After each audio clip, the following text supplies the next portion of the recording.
Alright, I'm like a minute early, but let's just go. Let's just go. We'll give people a little bit of time to filter in, but I'd rather not just sit there in silence since I don't have music going on the pre-stream page. Let's see, what am I doing? Oh, I'm cleaning these up.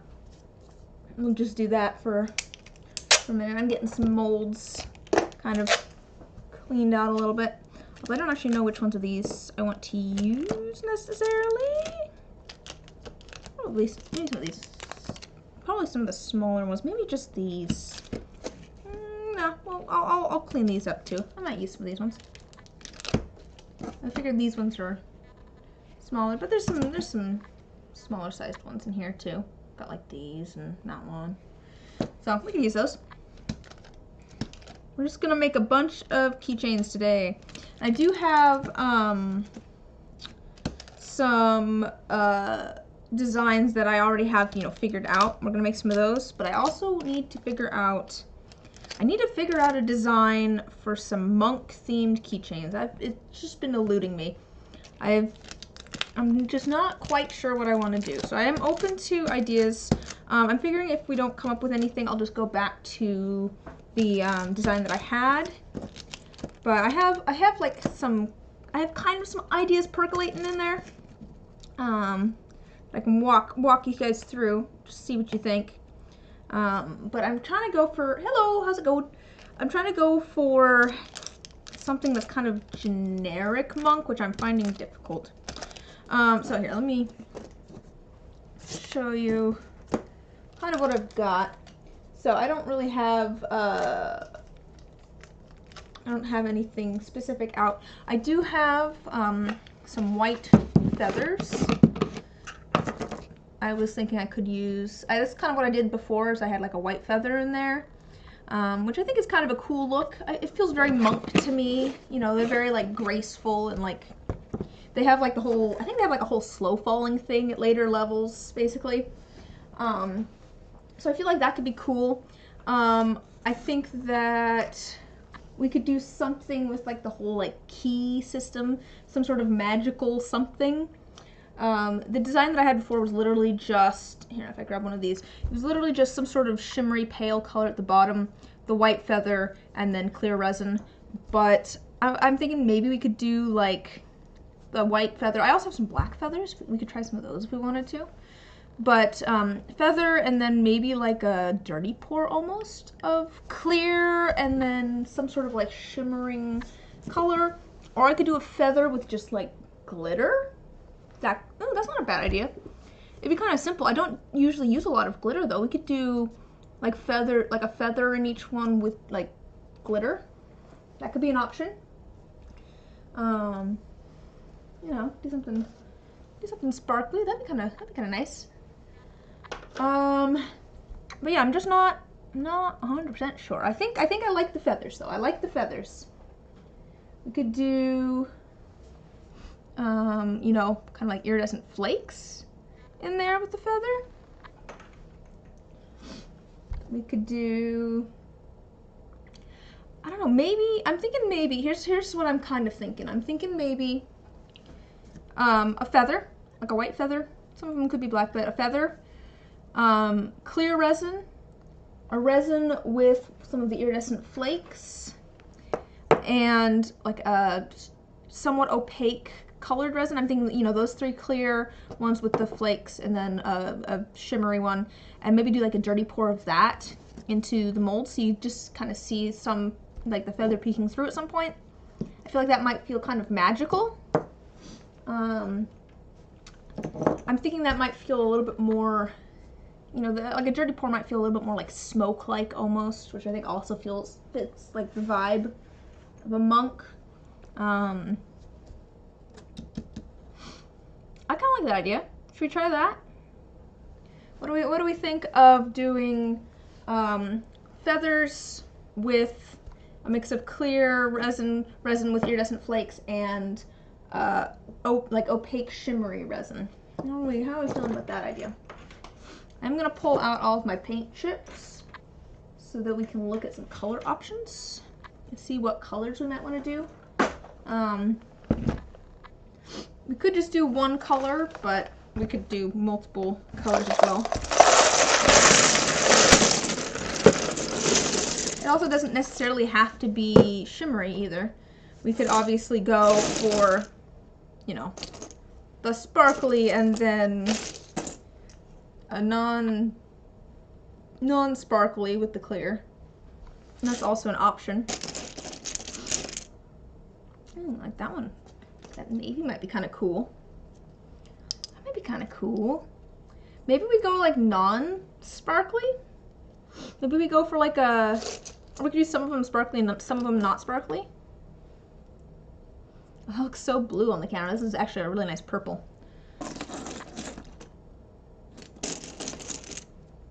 Yeah, we could do some of them sparkly and some of them non-sparkly. Yeah, I think I like that idea. Let's pick maybe like 3 colors-ish to do. And I should probably try to vary them a little bit. I do actually think like a gray might be cool.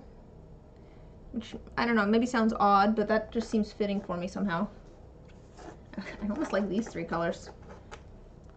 They feel kind of neutral though. There's the gray, there's kind of like a darkish bluish gray, and then there's purple. Like those could be kind of cool. I do wonder if I should do some sort of like warmer toned colors. Those are all very cool toned. I could, you know, like an orange or something. I don't know why I picture cool tones with monks, but I do.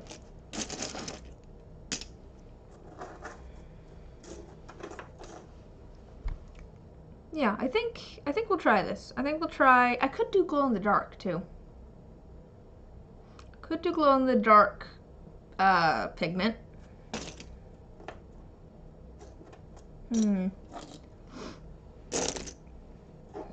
So many options.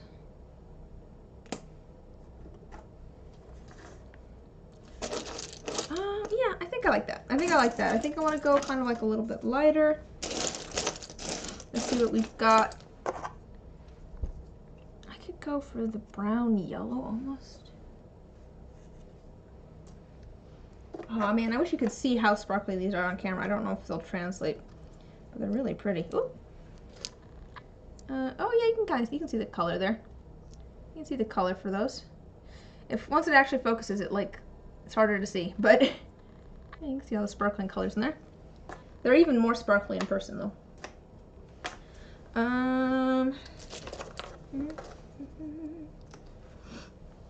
I think I like the non-shimmery. I've got a lot of shimmery stuff going on in a lot of these. I think I like the idea of non-shimmery with the kind of magical sparkles. It just seems...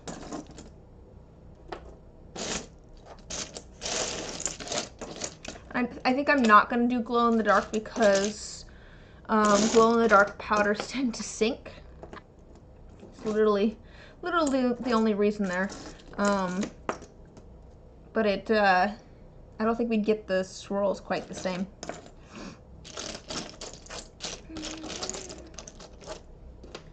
Alright. I think maybe these muted colors are kind of nice. I have kind of like some muted greens. I'm thinking maybe this one. I worry it's a little bit too muted, but well, I could go for the shimmery version. It's very similar, but it feels more green, I guess. I do like the navy. Maybe one of these. Go for a warmer tone. Should I go for the orange? Do you think?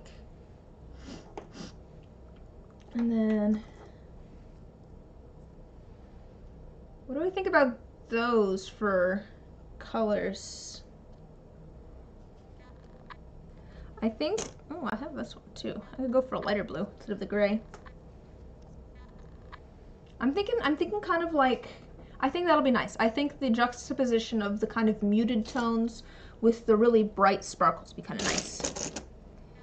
But yeah, I'm thinking some of these muted tones.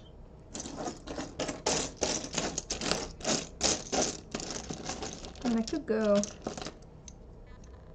for a pink or something.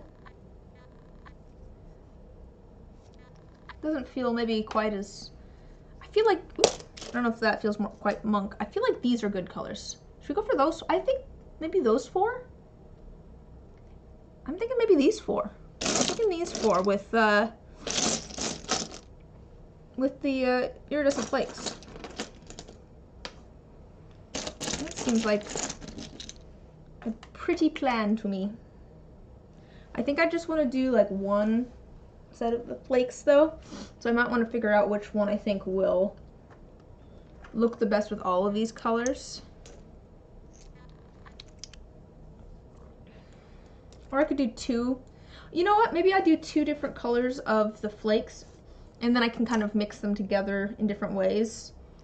And that might be kind of cool. So I could go for like a warm toned one, and then like a cool toned one. Yeah. Maybe those two. Yeah, I think I like those colors. I think I like those colors. If you don't like these colors, speak now or forever hold your peace. I'm gonna set these. Put these away. These guys might be a little bit loud. Oh, there's like a darker, dusty pink too. It's not a bad color. Let me set these somewhere so I don't lose them. I'm tempted by this pink as well, but I think maybe I don't need that. It's a lot of colors to mix up. Because we're probably gonna make like 10 keychains or so. I don't know if I should even make 10 of the monk ones, since this is kind of like a new design. Oh, this is.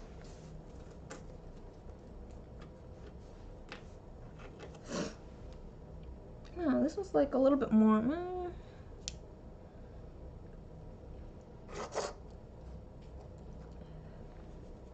I think I do like having both the dark blue and the light blue, though. The blue feels very monk to me. I'm not sure on those.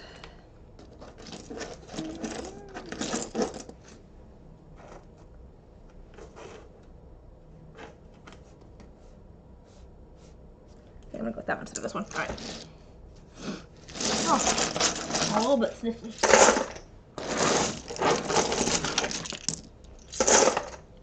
So we'll start getting those figured out.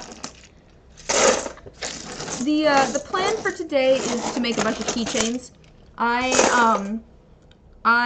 kind of last minute decided to do like a little art show thing. So I wanna get some stock built up for that. I had a really I had a pretty successful event that I did in, was it in May? I think it was in May. But I did the thing for, it was like an event celebrating, you know, the birthday of our local game store. So let me blow my nose real quick. And it went very well for me. Just like, let me blow my nose.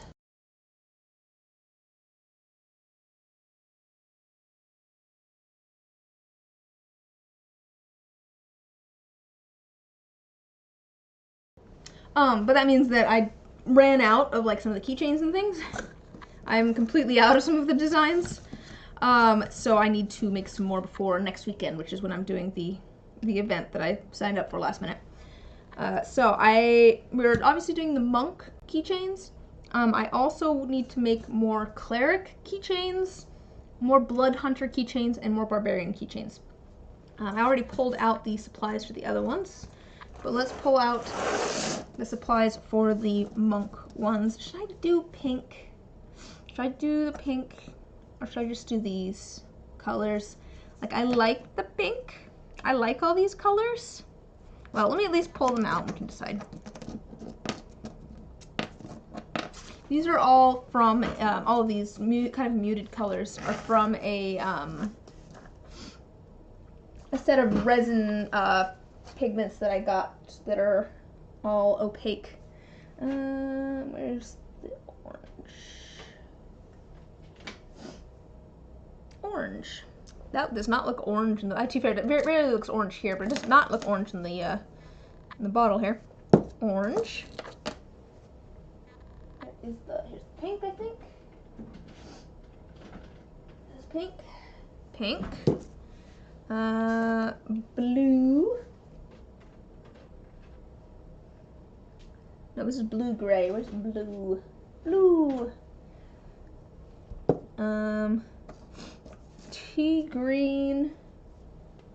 Which one's tea green? Black smoke. Tea green. And then we need navy. Where is the navy one? Is this the navy one? That's the navy one. So that's all of those colors. Oh. And then we need these ones, our sparkly ones. Got gold, olive. Oh. Where is it? Gold, olive, and violet aqua.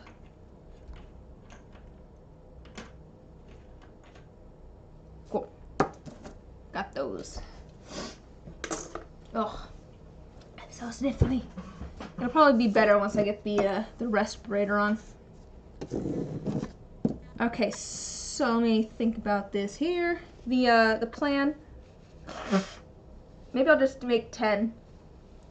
Maybe I'll just make 10 keychains. Since I have 5 different colors here. I mean, that'd give me a chance to try out each color combo option, right? Because I'd have, you know, each color here. You can try them with both of those. I am trying to figure out how many, like, mixing cups I'm gonna need. Because I'm thinking dirty pour, right? I could, I suppose, because I probably want a, I don't know, I don't know, I'm just thinking on that. Maybe I shouldn't do all of the colors. Maybe that's a bad idea. I probably should just grab some new mixing cups instead of sitting here and trying to clean them, so we can get going faster. Probably.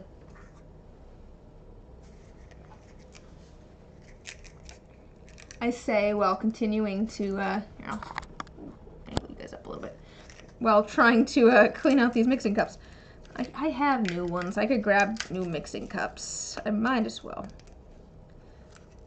This one's actually cleaning pretty quick and easy.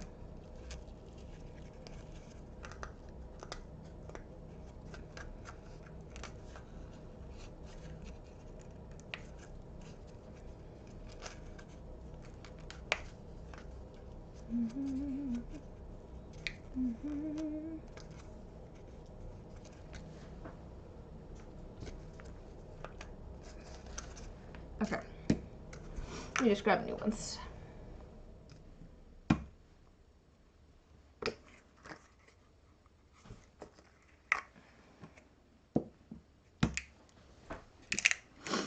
Where are all of my new ones? Actually, I have some really old mixing cups.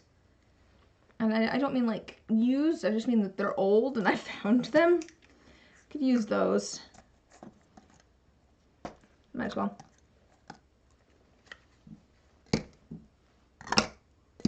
And then those two.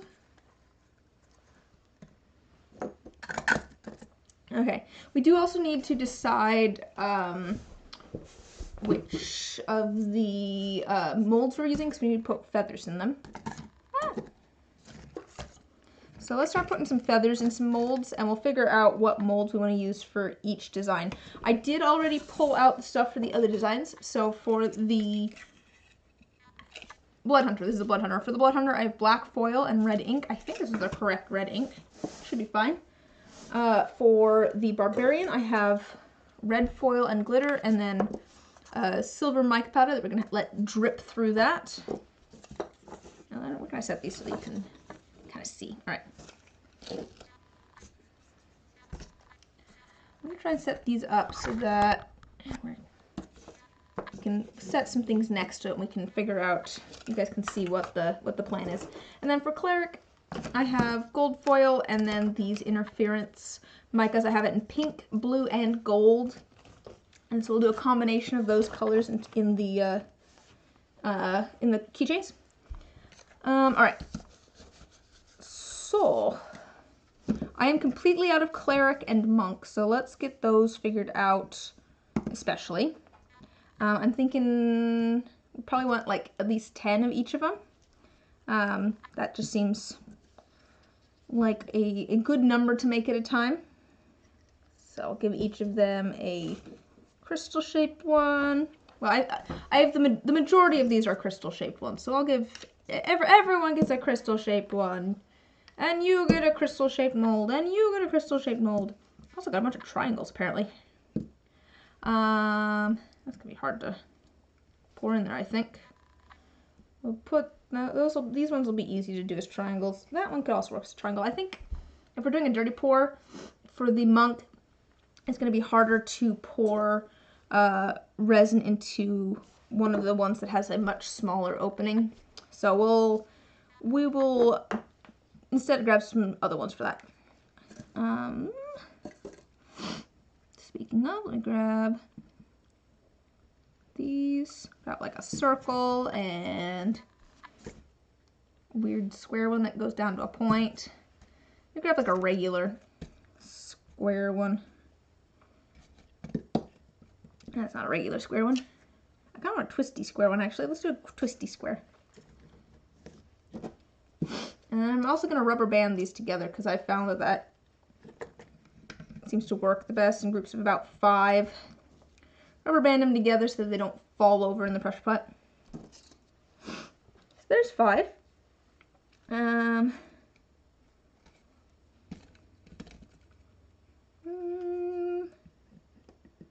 Could do another crystal shaped one.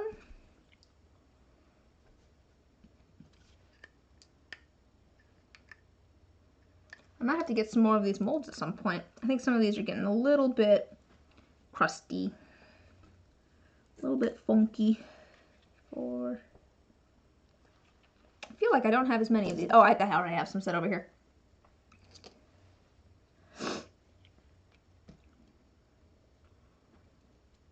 I don't have just a regular square. We'll do a regular square.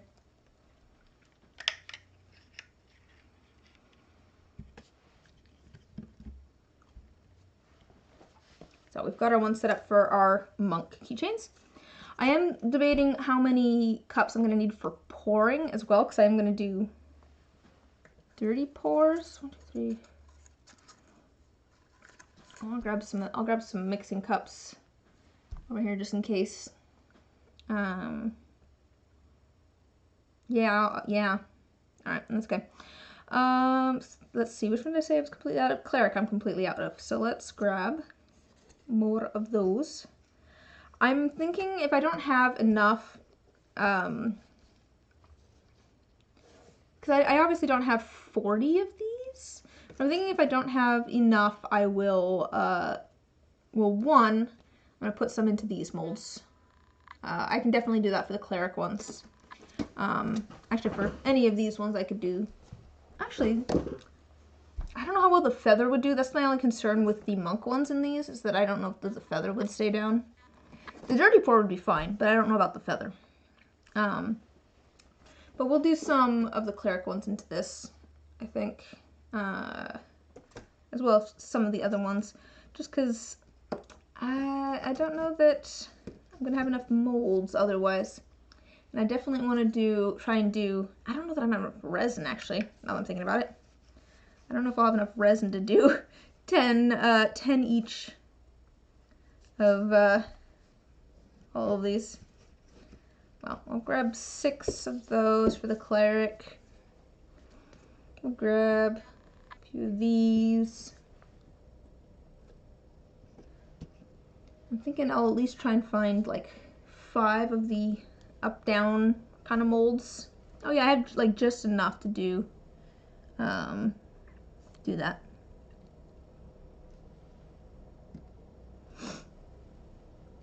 So, and then we'll, if we have more, we will put it into the flat mold. Oh, that's like a bunch of those though. One of these is gonna get traded out for another crystal shape. Because I don't need a bajillion crystal shapes.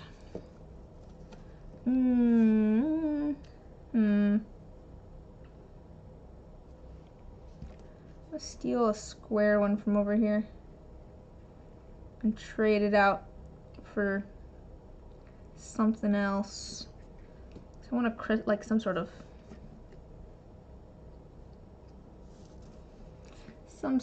I like the like harder shapes, I guess. For we'll do this one. For the like the barbarian and those sorts of classes, it just seems fitting somehow. Some more squares and things that are very geometric, not circles and things that are, you know, quite as soft shapes. Ah. That's why I don't make coasters, by the way. I have some coasters that I've made for myself, but I don't sell them because if I set like a hot beverage on them, it always like sticks. Always sticks to the coaster. Okay, cool. So we've got things pretty much divvied out. Yeah, let's get things into our mixing cups, and then I think we'll be about ready to go. I think that's where we're up to. So, this is for our monk. This is one of the tubes. Iridescent flakes.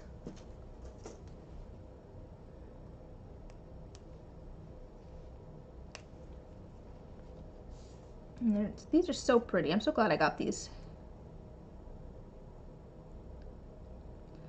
I should probably try and figure out about how much resin I'm gonna want for each thing. Okay, so we have 100 milliliters of resin.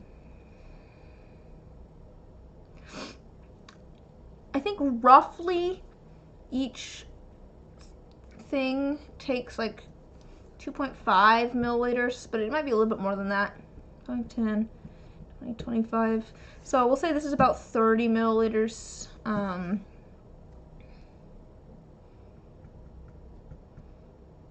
60, 80, 90, something like that.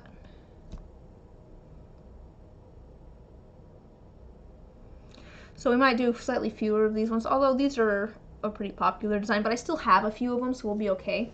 I should also check and see if I have some more that I have poured, but I haven't actually set up yet. That is also possible. You know, haven't actually drilled the holes in and attached them to keychains. I have a few that I think are next to my sanding stuff, like the what was I gonna say? The rogue keychains. So I have rogue themed keychains. They are literally just like a solid matte black. To get them matte, though, I sand them down a little bit. You'd think that getting something matte would be easier than having it be polished, I feel like. But no, not necessarily, because whenever I do like matte dice or something, that means I have to sand every face of the die, which I don't necessarily have to do for polished sets. I really only, you know, sand off the rough edges and end up having to polish those sides. But for matte dice, you got to do all the faces. Okay, we've got those.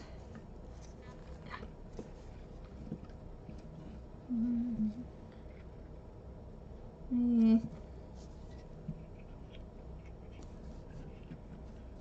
if I can make these a little bit. There we go. A little bit more even.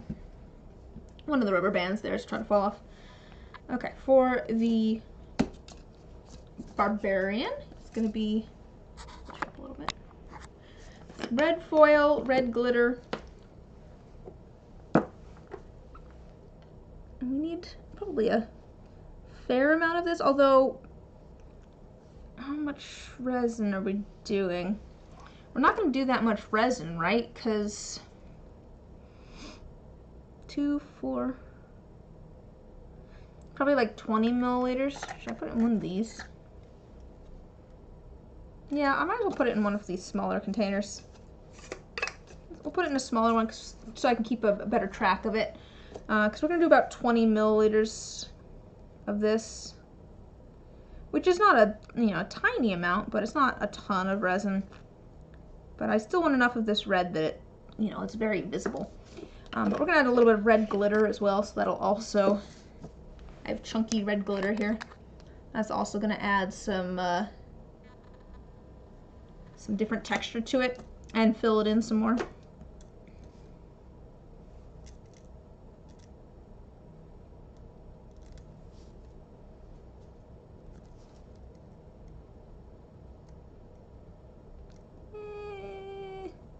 Okay, we'll call it good there. There's probably more than enough glitter and things. But it'll be nice having all of the different textures in there. That's what I like about foil. I don't usually use a ton of just like plain old glitter. I like using different sizes of glitter together to try and add some, variation in texture. So I like mixing glitter with foil and things. But I don't use a lot of just like plain old glitter. Here's a little secret. I am doing some experiments with like dusting some blanks with glitter, because I haven't actually like tried that before. I've definitely seen it done before. I have a fellow dice maker friend, Dragon Ink Dice, and she used to do it like all the time. I don't know that she does it as much now. She's been doing some really cool like water marbled blanks inside of dice, which are very cool. I don't know that she's been doing as many glitter dusted, but I still think of her when I think of glitter dusted dice, because we did a dice trade a couple of years ago now, and she made me some glitter dusted dice. That was back before we all had blanks. It was just the dice themselves. All right, so I don't know why I'm putting this in here. This is also going to only be about 20 milliliters of resin. I'll just leave it in there though. It's the black foil has already started to cling to the sides. I don't want too much black foil in here because I do want to be able to see the inky red streak that we're gonna put through it. But I do want enough that it's like definitely noticeable. I think probably we've got plenty. That's more than enough. I probably don't need that much. Let's grab out a little piece. I'll do like half of that. I don't want to overpower the red ink so much that you can't see it. I'm just kind of worried that I will. I do have the red ink here. I might have to pull out. I'm running kind of low on that red ink. But I have another one of those. I went and got, I did a while back now, I did like a little resin class at a art, like it was like an art convention type thing. It was a lot of fun, but I went and ordered new alcohol inks for it, and I just got the same set that these are from, except that it was from a set that had like multiple, white inks and such. Because I figured, wasn't sure how many people were going to show up, but I figured that it'd be nice if there was, more than one person, that I had more than one white ink so I could spread them out between people. A little bit of gold foil. Doo-doo.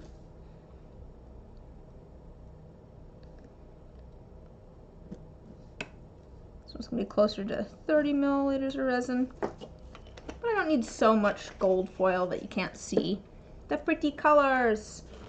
The pretty interference colors. Let me grab these. I think I have, to be fair, so I'm trying to get some variation in my keychain designs here. I have, keychains for all of the like D&D classes. Um, I think I definitely have a thing for like mica drops. I have a few that have a mica drop sort of design.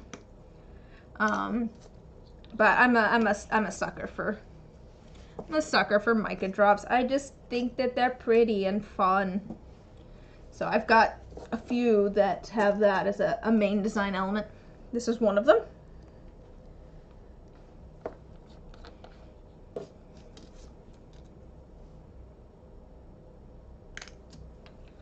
Okay. One doesn't actually I feel like I don't actually need very much of the Pearl X mica powders. You can see I put that. There's a little bit of that in there. I feel like they're just like so potent. They're so pigmented. Just doesn't take a lot. There's our blue interference. Ooh, pretty. You can see the blue on there. Let's see if it'll, I don't know if it'll show up on camera. Oh yeah, you can see it. There's the blue. Yeah. It's so sparkly and pretty. Okay.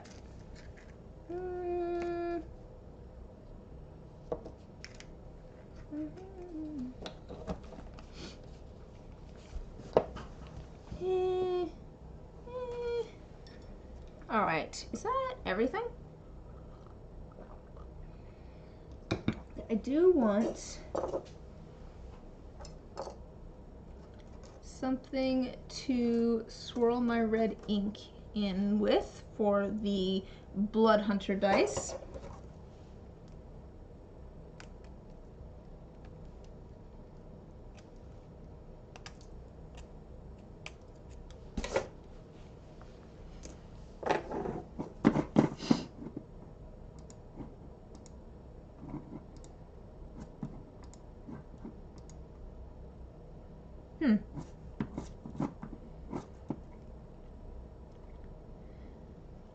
I do have like sound and stuff, right? It's always nerve-wracking when I stream and no one's talking. I'm just like nervous that something has gone wrong and everyone has left because they can't hear me or something. I did have one stream like that where my microphone was messed up the whole time and no one actually told me. Until I was done streaming. It's like, guys, gotta tell me this stuff while I'm streaming. It's like, I'm trying to fix it. No. But I'm just going to continue on and assume that everything's working. Alright, I think we're about ready to mix up our resin. I do want to have a little bit of a plan for... Oh, I need to put my feathers in. That's what we're forgetting. Let me get the feathers put into these. So these are our monk ones. And I want to have feathers in them. So I'll probably grab a piece of feather like that. I don't know if is that one gonna be too tall? That'd be okay. It's honestly kind of a big piece of feather, but I think that'll be okay. We're gonna just take those and put them in. So I'm probably going to cut some of these down to size, really.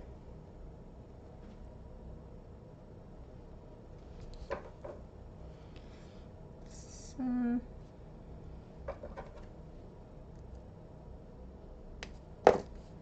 because we want them short enough that they'll fit in here, and you really won't be able to tell too much that it's like cut strangely at the bottom. I feel like once we actually get things going. Ah, come on, go down. I do worry that I don't mess up the, try and find some smaller ones. That is not a smaller one.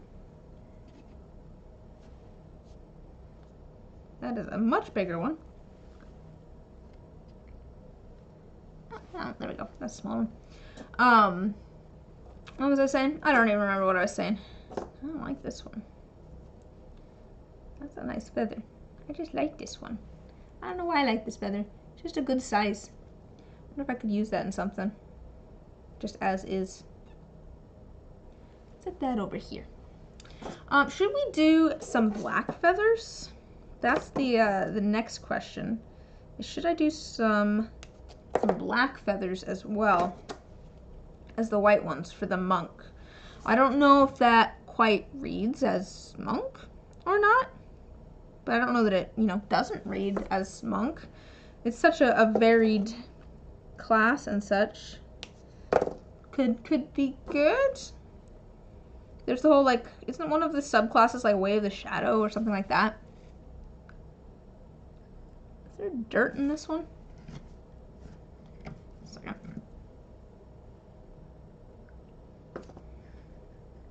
I don't know how I'm going to clean this one out.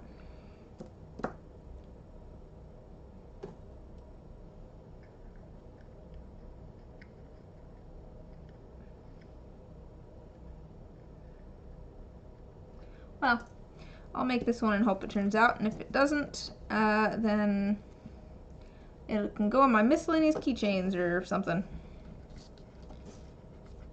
Or, I don't know, some of that might get covered up by the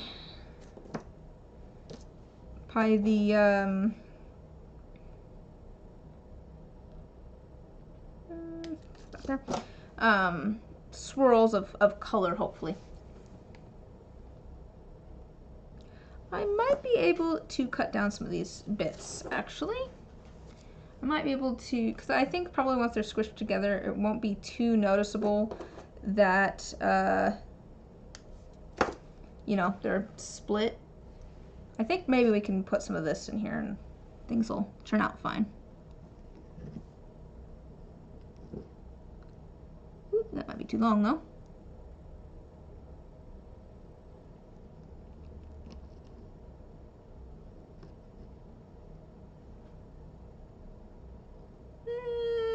Be a little bit long, but I think once I sand it down, it'll be okay. It'll probably be fine.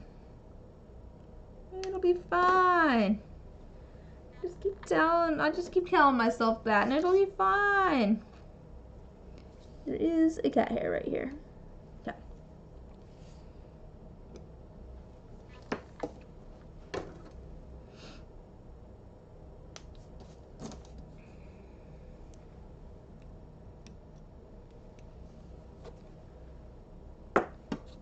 Alright, 2 more.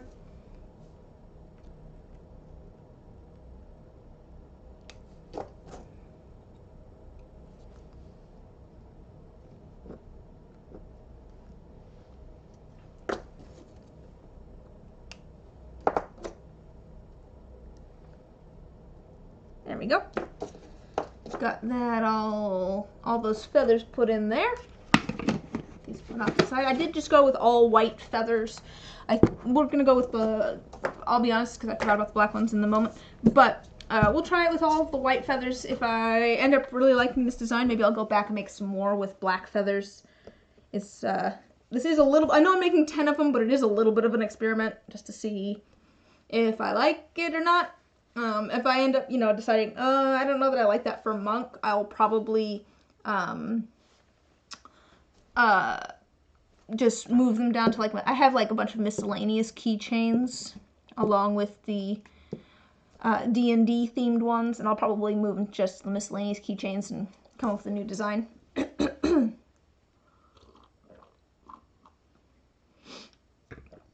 So I think we are ready to pour our resin. I've got my mixing cup here. I am going to go, there's a cat here in my mixing cup. I am going to go a little bit quiet now while I am mixing things up. I don't know, feel free to sing the Jeopardy theme song to yourself while I am focused on that. I just don't want to spill resin everywhere, but first let me grab my PPE, right? Personal protective equipment, is that what it stands for? Something like that? Gloves and a respirator. Let me grab my gloves and a respirator. Keep my skin and my lungs safe.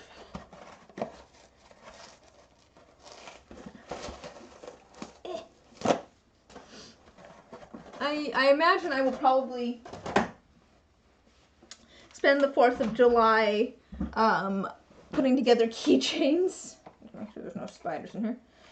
I have the day off of work, so I'll probably do this instead. To be fair, I'm picking up extra hours on Tuesday at work. It kind of evens out anyways. But I definitely want to get these done this week for the thing this next weekend.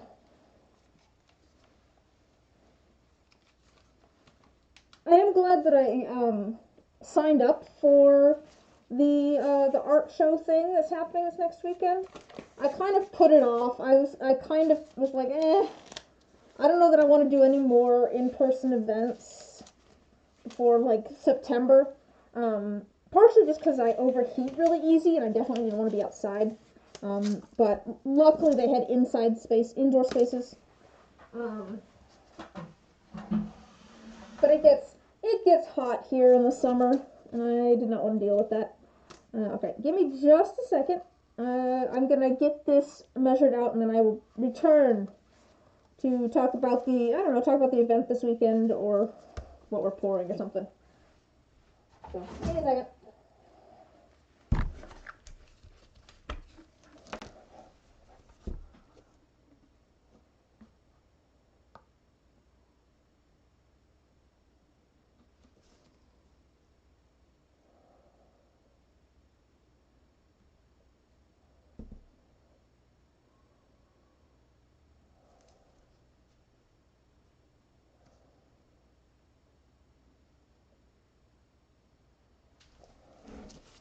Alright.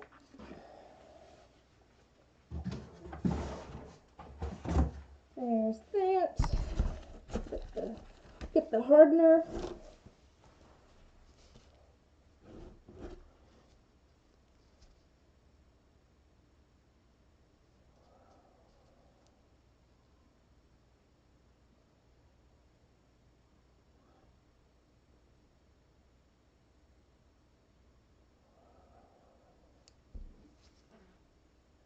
Okay. There's the hardener. Alright, hello, I have returned.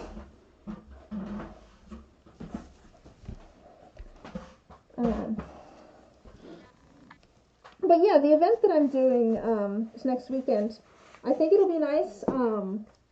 It's like a little bit later in the day. I think it's on Saturday. I'll have to double check. It's on the 6th. Is that a Saturday? Thursday is the 4th, right? Is the 4th on? Yeah, the 4th is on Thursday. Friday is the 5th. Saturday is the 6th. Yeah, okay, I think that's right. But it's like a local like art gallery's having kind of like a bit of an event. It sounds like eventually maybe they want to do kind of like a night market thing. So even later in the evening, like the summer, which I think it'd be kind of cool. Especially since it gets hot here, like I was saying. If they did stuff like after the sun went down, that'd be kind of nice. I definitely need to get some lights.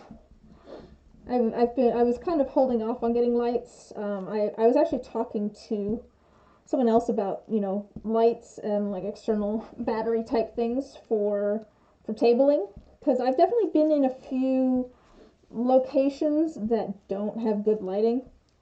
Oh gosh, I feel like I need to sneeze. Oh, that's fun in my respirator. It's fine. Okay. I was hoping that this was all allergies, and once I put the respirator on, I would not have the sniffles anymore, but I still have a little bit of the sniffles. But no,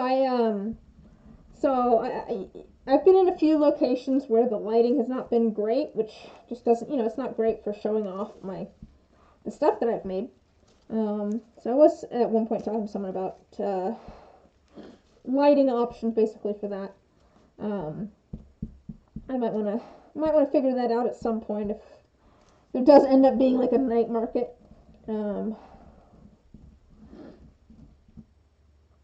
but I decided to put that off because I'm like, like I said, I wasn't planning on doing any more events until like September. So I was just like, I don't need to get those right now. I'm not planning on doing any events.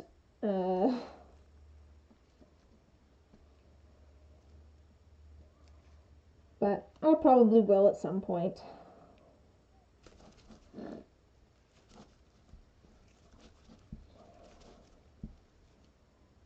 If I continue to do all the events. I probably should. That's something that, like, I don't know. I'm kind of understanding my dad a little bit more now. My dad has also made like stuff in the past, and he's mentioned before that, like, well, the worst part of it is trying to sell the stuff. You know, it's fun making things. It's the actual like selling things, all the work that goes into that's like the boring part. And there's like different, you know, methods to selling things. There's obviously a lot more options now with the internet.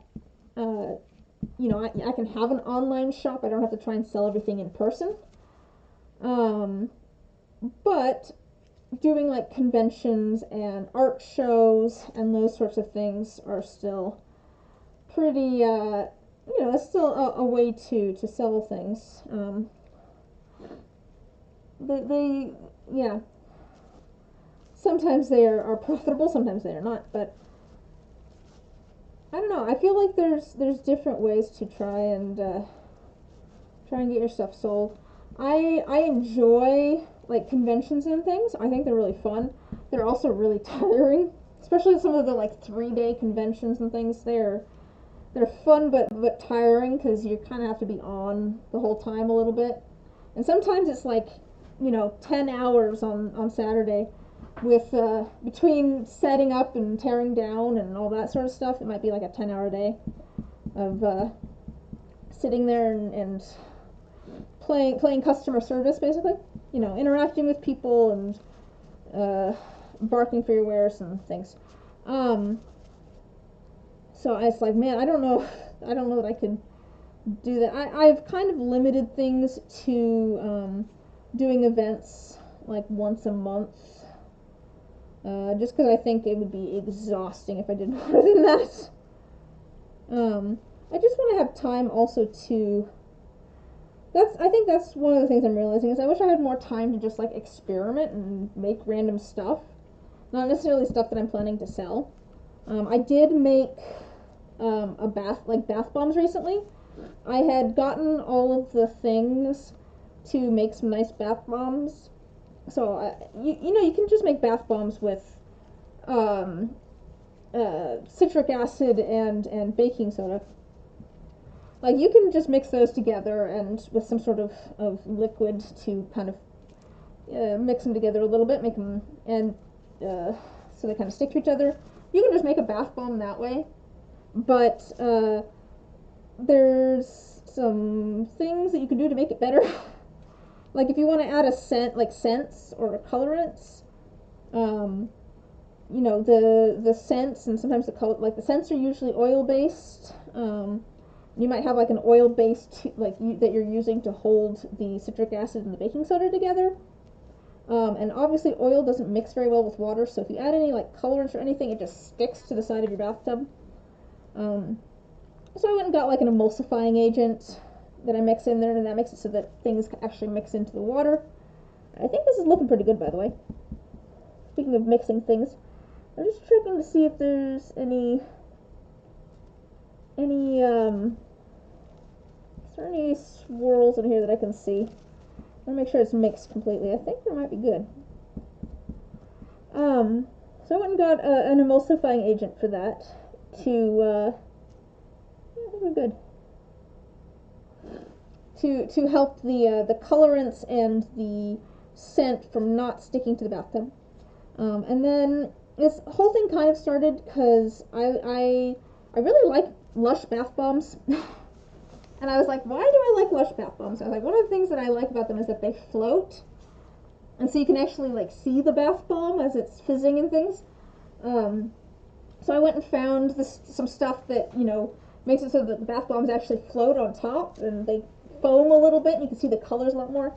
I'm gonna start dividing this up, by the way. So, let me think about this. If we want about 30 over here, I think we want about 10 of each kind, right? So about 10 of the clear. I'm just gonna pour off 10 of the clear so that I have it. Maybe even more than 10. And I'm thinking like 5, 10. We'll do about 2.5 milliliters in each of these, I think. So not very much. Just because we're just kind of testing each of the colors. I don't want... This one doesn't have a 2.5 spot. We're just kind of testing each of the colors here. I don't want a ton of them. I want to have enough that I can actually pour everything else too. There's a little piece of resin stuck in there. Get out. There we go.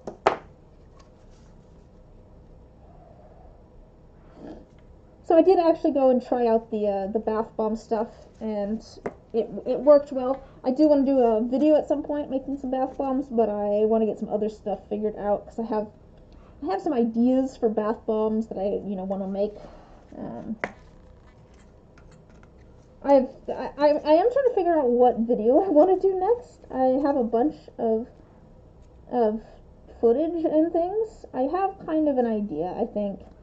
I'm debating whether I want to do like a longer video where I talk through my process, or if I want to split it up into multiple videos because it's a very complicated thing, or you know what I mean, like trying to decide what direction I want to go with it, and that's because that's going to affect how I edit it and such, obviously. But I need to actually like sit down and look through it. I might do that later today. I don't know if I'm gonna go work on cleaning the living room, or might go look through that and figure out what I want to do with that video. But I want to, I have some more resin video things I want to get done. I do have a short that'll be out this week. It's already out for members, but cat hair, get out of there. No cat hair, get out. All right. What should I say? Probably about 20. Probably about 20, but go closer to like 15, I think.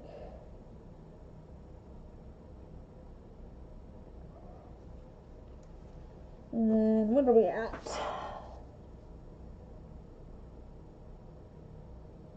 So go to about 35 on here.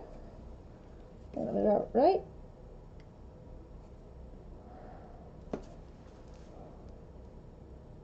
Perfect. And drop more. And then over here, we want a fair amount here. Let me add a little bit to each of these, and then I'll add it to the gold. These ones, I have a bunch of mica powder in these, and I'm adding a little bit of resin because we want to make that resin very like saturated with the mica.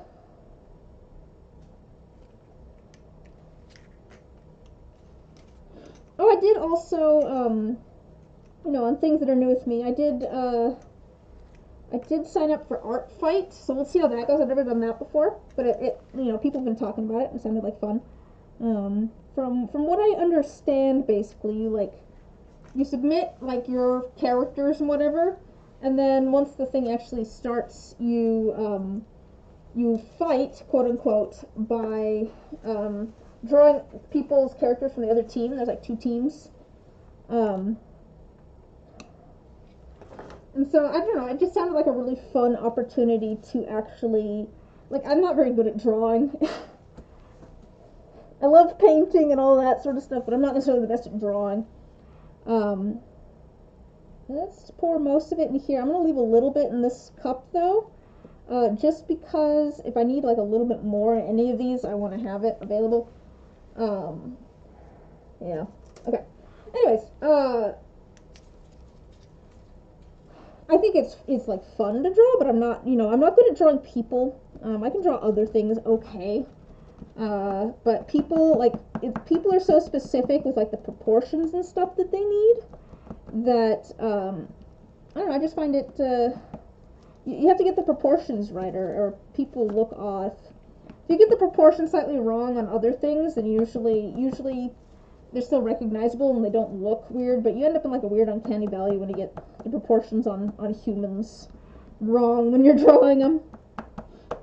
Anyway, that sounded like a good opportunity to get some practice in and have some fun doing it.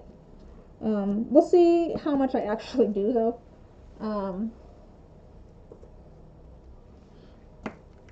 But yeah, we'll see what I find the time to do, because I am also opening my commissions back up beginning of July.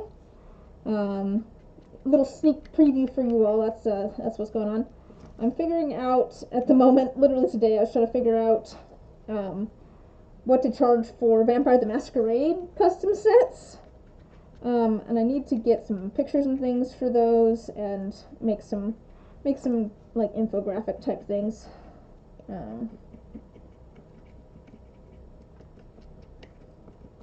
There's our blue, our interference blue, get our interference gold.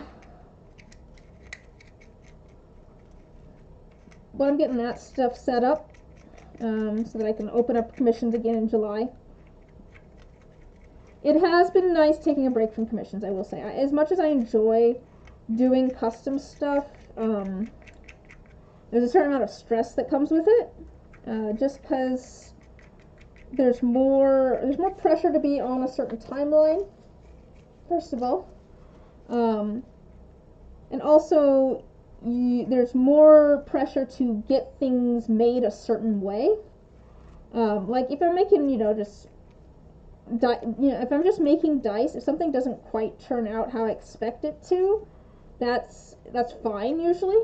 Sometimes it's disappointing, but it's fine, it's not a big deal. Whereas if I'm doing like a commission and something doesn't turn out the way I'm expecting it to, I have someone else that's also waiting for things to turn out the way that I'm expecting them to, so it's a little bit more nerve-wracking that way, but it is also rewarding. I find it rewarding to do commissions. It's fun to be able to help someone else take an idea out of their head and turn it into a reality. Plus, I just find it, I think it's really fun to make like dice and things based off of stuff. So when people come to me with just like, I want dice based off of this character or whatever, I'm just like, yeah, that's fun. I find that stuff fun. Do I have black foil in here? Does this look enough?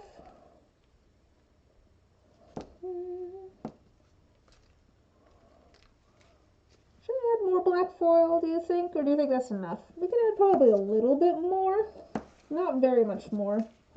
I was trying to be a little bit conservative, I guess, with the amount of black foil that I added, because I figured I could add more. Couldn't really take it out. Okay. We'll add just a little bit. These ones tend to vary anyways. This is for the Blood Hunter one. It's just clear resin with black foil in it, and then a swirl of red ink through the middle. Oops, I probably added more mica to this one than I needed to. This one's going to be nice and saturated with mica. This is a silver color for our barbarian, and it's going to be going through the red, the clear resin with the red foil and red glitter. I'll probably add a little bit more resin to this. Don't know if I need to. Which is this one right here. Alright, clear resin, red foil and glitter. I'm just kind of mixing everything up so we can get an idea of whether we have enough of everything in these. And I can kind of get an idea if I need to add more of the clear resin to any of them. Yeah, I think that'll be fine. That seems appropriately red and sparkly. Okay, so I'm just trying to think now of the order that I want to do these in. I could probably hold off on the monk ones. I'm going to wait for the resin to get a little bit thicker. I have found that dirty pours tend to work better when the resin's a little bit thicker. We don't want to wait until it's super thick though, because of the feathers in there. I want to give enough time for the resin to move down to the bottom, so that we can, fill in more as needed, or well, you don't want it getting stuck. We don't want a bunch of air bubbles trapped down at the bottom. But I think we could probably start with our cleric ones. So we've got our clear resin with our gold foil.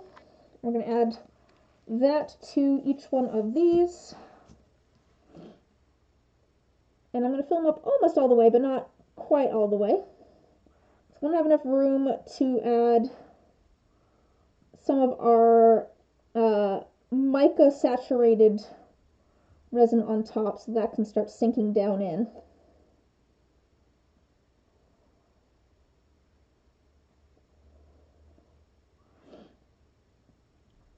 I'm gonna, if I have extra resin, it's gonna go into one of our flat molds over here on the side. But I think it's gonna be pretty close, honestly.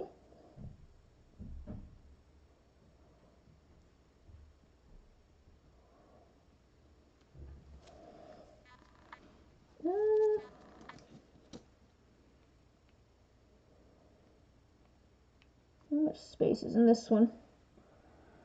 The little triangle one's kind of hard to see. Like, it doesn't take a ton of resin in there to fill it up.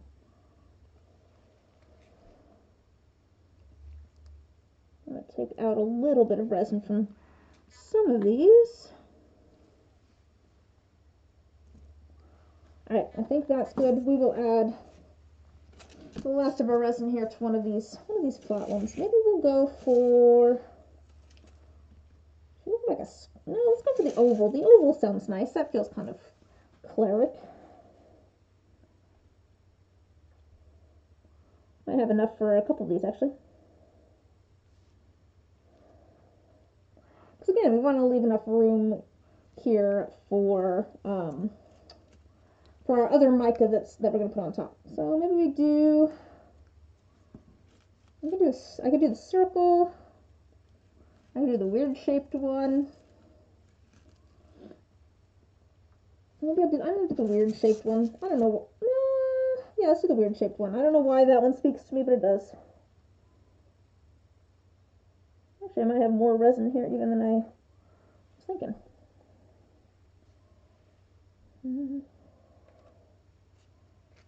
Alright, there's that.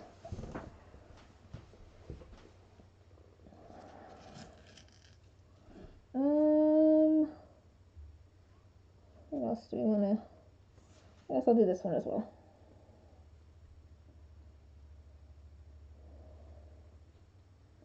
I've got a little teardrop shaped one. We'll do that one, and I think that'll be kind of like just the right amount of resin to fill that up. There is a cat hair in there now. Always with the cat hairs. Free cat hairs with every purchase for my shop.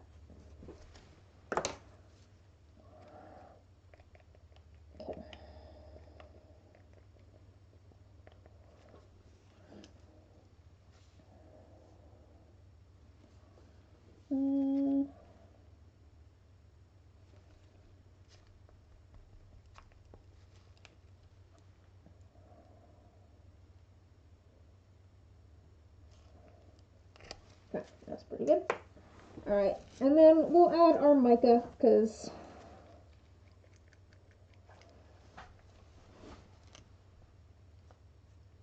oh, we made 9 of these. That's a pretty good amount. I was kind of worried. So let's add pink to some of these. I'm going to add probably 2 colors to each one, possibly 3 on a couple of them. But usually I do, pink and blue in some, pink and gold in some, blue and gold in some. Just so I can get some variation, which is kind of fun.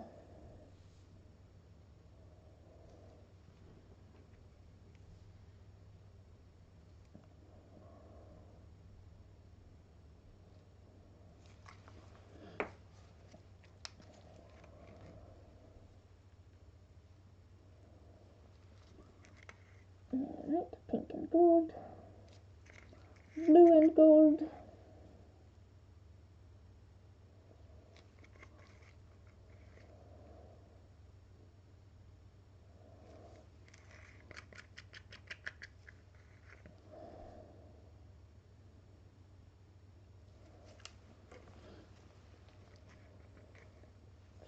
Trying to mix it up in all these.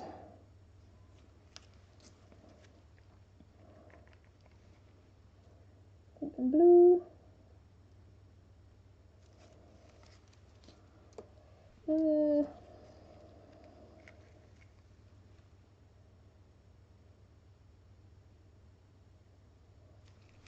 It really doesn't take a lot of this mica filled resin to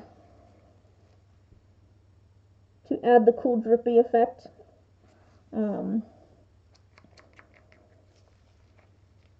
Blue and gold. We'll probably start see it sinking pretty quickly here too.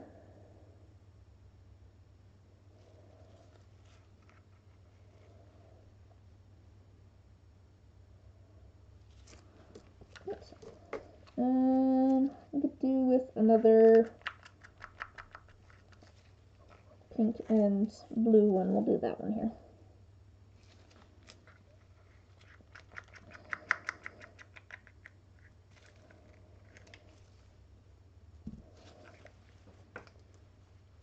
Maybe blue and gold here.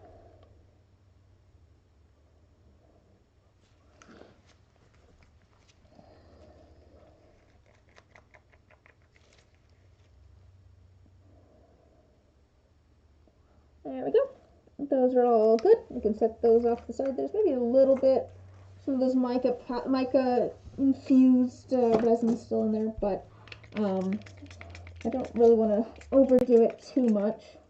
Oh, I was going to put more rubbing alcohol in here, and I forgot. That's okay. Alright, set those off to the side. I'm going to set this off to the side as well. We'll probably add some more stuff to our flat molds if we have, you know, leftover from the, like, our barbarian or blood hunter ones or the barbarian ones. Speaking of, which one do we want to do next? So the thing with the barbarian ones is that I do have that chunky glitter in there, and chunky glitter likes to sink. But let me, got a fleck of a different colored resin there. But the chunky glitter likes to sink. The foil I think will work out fine. We want the mica to sink though, so we could wait. I've really oversaturated that mica. I think it's going to sink really well. Let's do our blood hunter ones next. I'm going to fill these up only about halfway or so with our clear resin with the black foil in it, and then we're going to add our red ink, and then we'll fill it up the rest of the way. That just seems to work well for getting that red ink to spread out inside of the molds.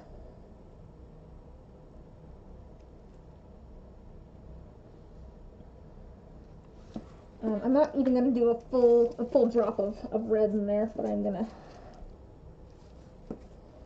oops, spread some red ink around.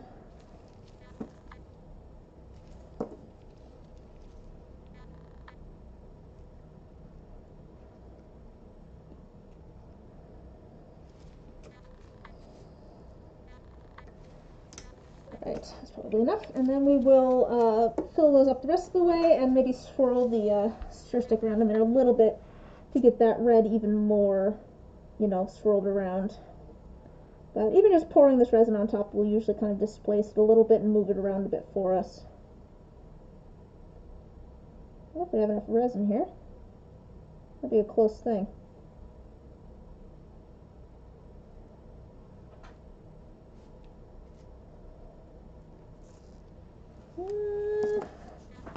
That's why we left a little bit of clear resin. Put that in there. I need a little bit more resin, I think. A little bit more black foil.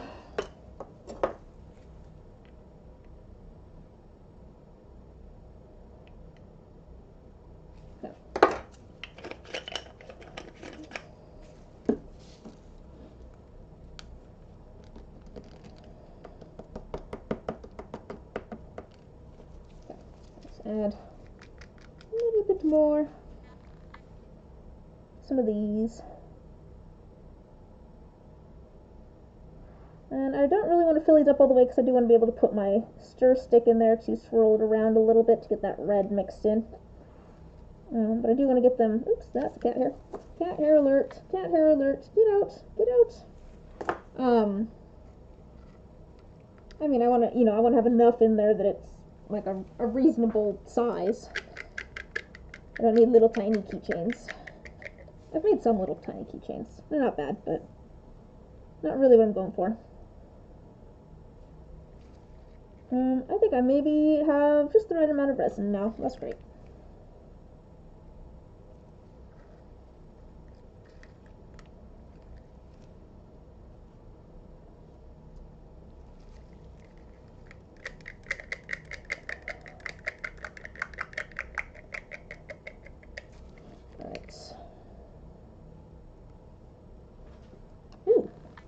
I need more of my little tiny one. I didn't realize that I had so little in there.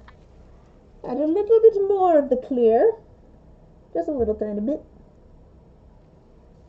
I'm adding it here so I can just kind of swirl it around in here and pick up some of those little bits of black foil. Because there's still some little bits of black foil in here. I'll try to hijack those. I could add more black foil, but where's the fun in that?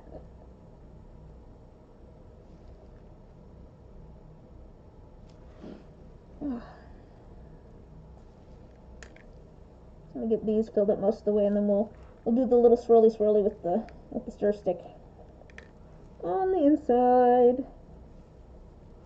We're gonna do the barbarian ones next. I do want that mica infused resin to have time to sink.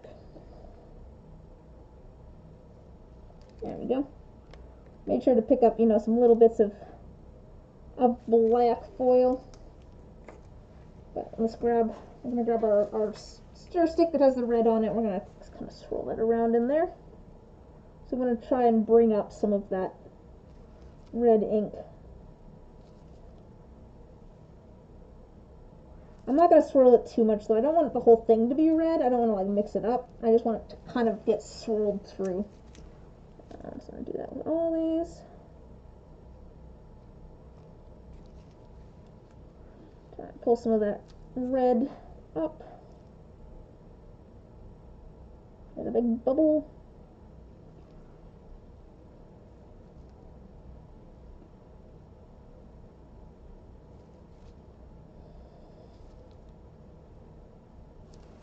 It might be okay actually.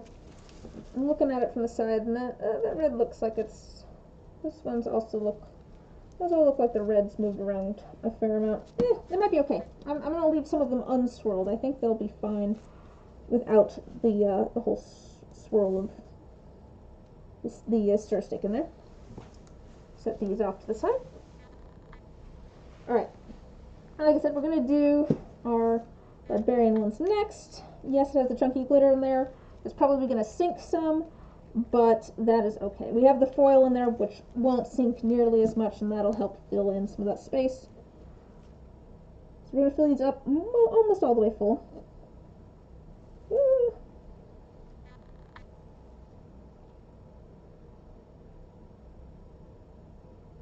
Hopefully I have enough resin. Oh yeah, I think we'll be fine.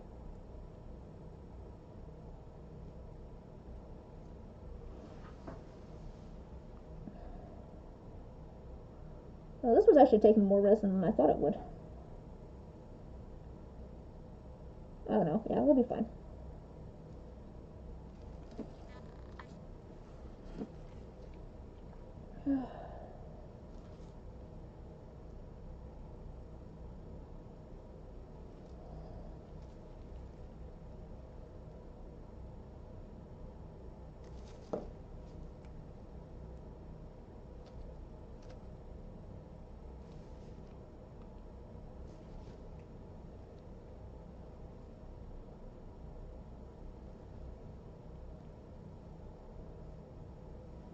Excuse me while I focus on trying to get resin into this little tiny crevice here.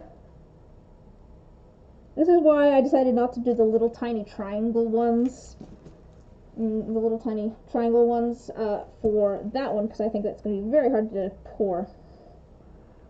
It's a small enough opening at the top that the resin kind of likes to get caught there, and then, you know, with air underneath it.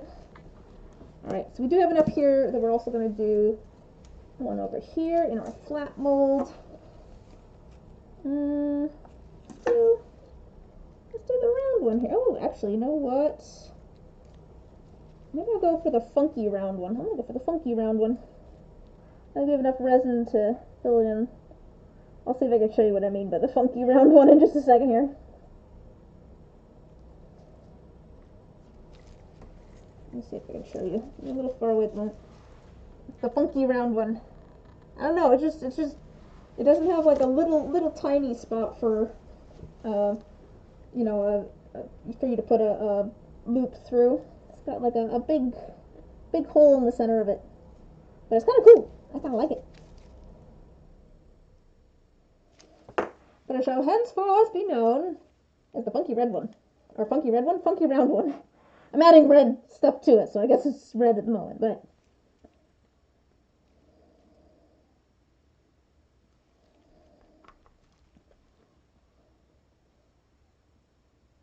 trying to get some foil all the way around.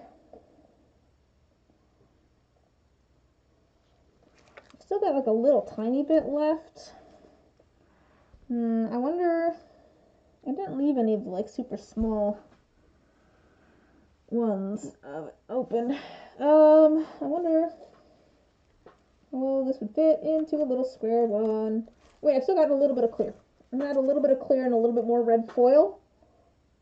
And then that will work. And we'll have enough to fill in this last little one. Maybe that'll be good.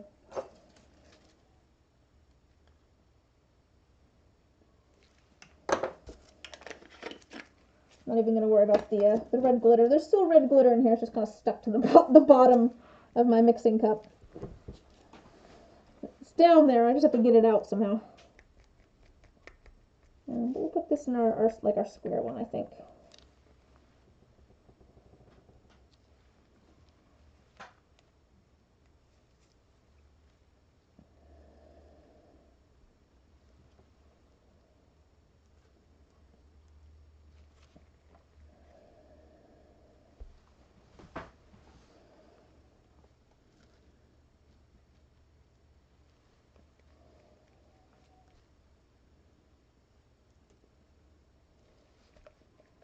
Alright, trying to get up the bottom.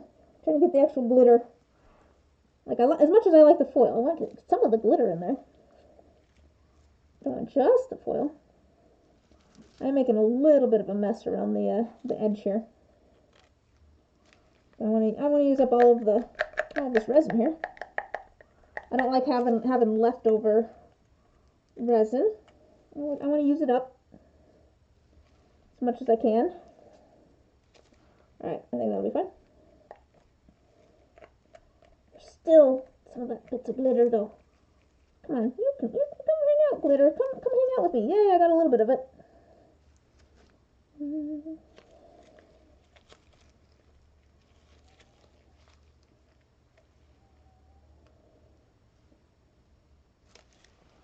Alright. Well, that good. Alright, now we've got our silver here that we're going to drip into here. Just a little bit. We really don't need a lot. Probably just like a little bit of a drop in each one. This stuff is very heavy, so it's starting to sink like immediately. I added so much mica to it. And I don't mean that it's like heavy in the sense that it's gonna, like, if I did it in dice, it would weight them super strongly towards one side or another. But mica is, you know, heavier than resin, so it will try to sink in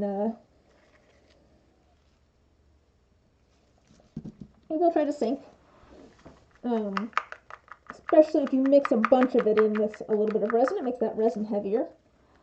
But I don't. It's so fine. I would not be worried about it, you know, weighting a set of dice or whatever. But I do want to add some more of it. I might actually want a little bit more of this. For our bigger ones over here, I kind of want to cover them a little bit more. Because yes, it'll sink.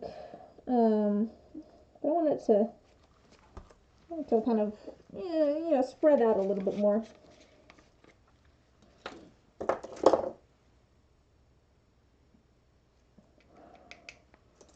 I don't need to add too much of that. I don't really need it to sink a ton on our flatter ones.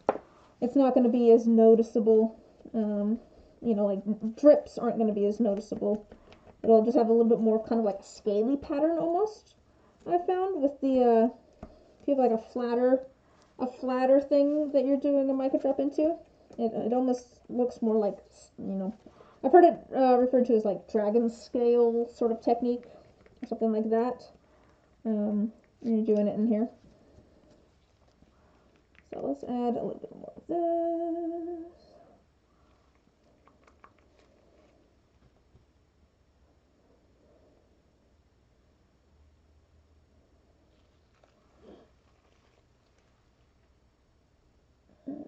Just kind of trying to cover it a little bit more. And then I've got a little tiny bit left, so we'll put a little bit more in some of these ones over here. Honestly, if some of it is a little bit heavier than other bits, it'll be kind of nice because it means that it'll, you know, drop different distances, hopefully. And so we'll get lots of different drips. That'd be kind of nice. That's something I should experiment with. I haven't really tested that too much. To see if, you know, if I could do different amounts of mica, if it drips different distances. And whether that, like, makes it feel more drippy. Because sometimes, you know, I had so much mica, it sinks all the way to the bottom. You kind of just get a blob. Kind of just a blob of mica all the way at the bottom of the mold. But, you know, if I could experiment and see if, like, different amounts of mica will affect things, that'd be cool. Okay, got those. Let us move on to our monk ones. So, the star of the show is here. We're going to mix up all of our different colors here. Let me find some stir sticks. I should have found stir sticks earlier, but I did not. Didn't think to find the stir sticks. We're gonna try a bunch of different colors here and see what we end up liking, and see if we like the design. Add a couple of plastic green. So here's our, we're going for opaque colors. If you didn't hear the plan earlier, we're going for opaque color, like an opaque color with a iridescent sparkly color with some clear resin. We're going to do like a dirty pour with those three into our molds that have some white feathers in them. I'm going for more muted, opaque colors. They're not very vibrant. They are not shimmery like micas. These are all with resin pigments.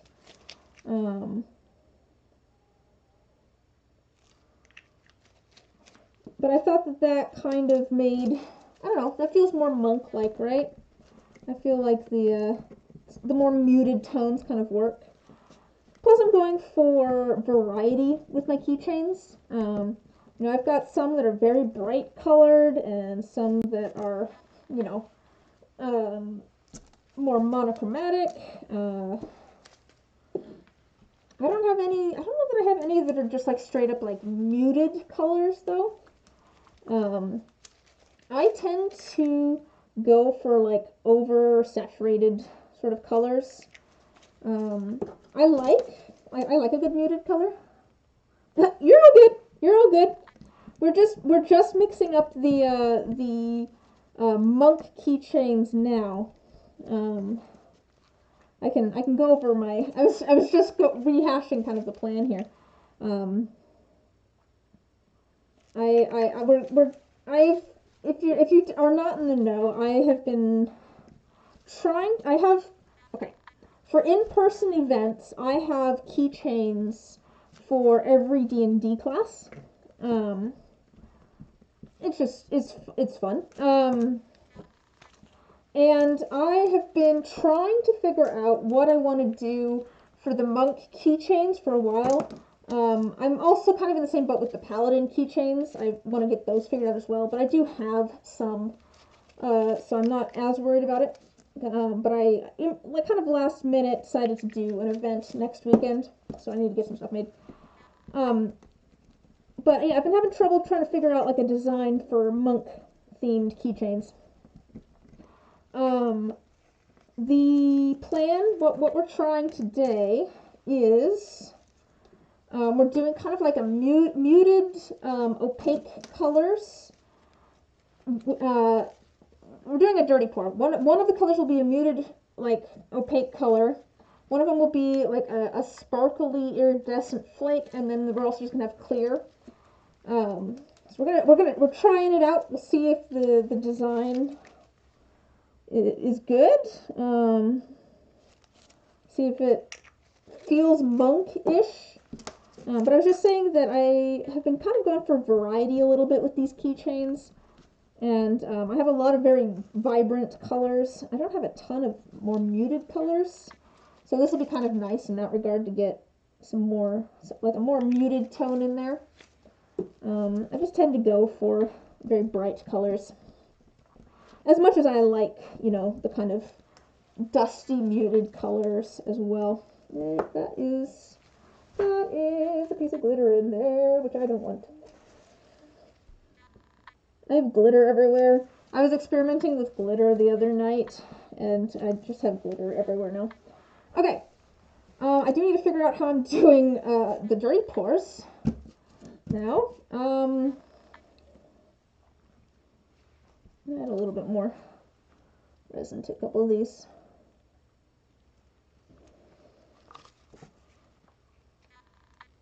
I'm thinking maybe I need to grab another cup. I don't know. I could just pour stuff directly into the cup that has our solid color in it. But I don't, let's try, I'm gonna try pouring things into a separate cup first. Let's just try one of our colors. We're going to do a little bit of clear resin. And then we're going to do one of our iridescent sparkly ones.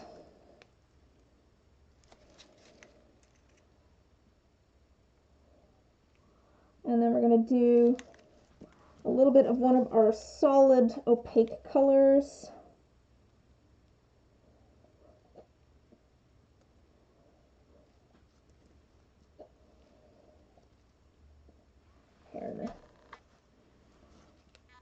And we're going to do a dirty pour and see how well it works. There are feathers in these, so it might run into a little bit of an issue, because, you know, the resin might get kind of caught on the feathers. But we're trying things. We'll see. We'll see how well it goes. We'll see if we even can see the feathers too. I am worried that the opaque colors might overshadow things a bit. But that is also why I included just the clear resin in there. I'm kind of hoping that that'll help. That's definitely not. I think maybe I need to put more clear in there. I think it'll help push everything else down a little bit.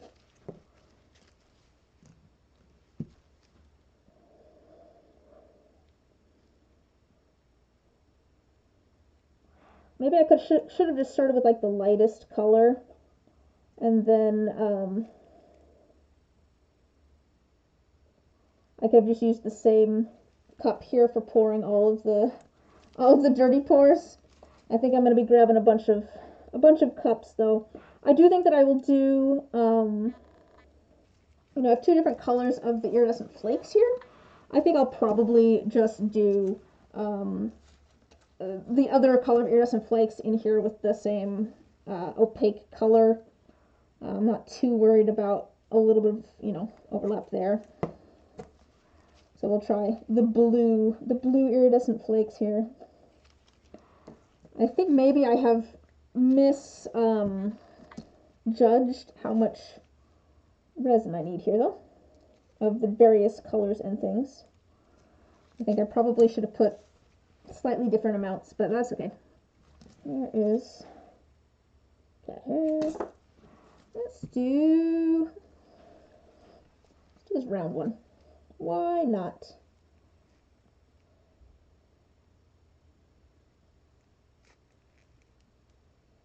Oof, just a second here. I want to make the feathers are definitely preventing the resin from getting down in there. There's air bubbles and such. Pop, pop, air bubble, pop.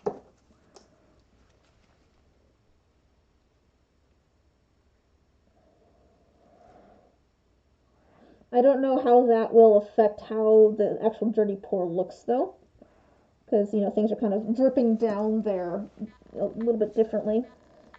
I'm gonna let the blue ones sit for a minute. I've still got a little bit of resin in there, but we'll come back to those. I see that there's air bubbles coming up to the surface. Let's go move on to, I think, maybe our green. I really like the green, so I wanna make sure that I get some of the green done. Try it with our blue first. Our blue iridescent flakes. And then try to use about half of this green in here.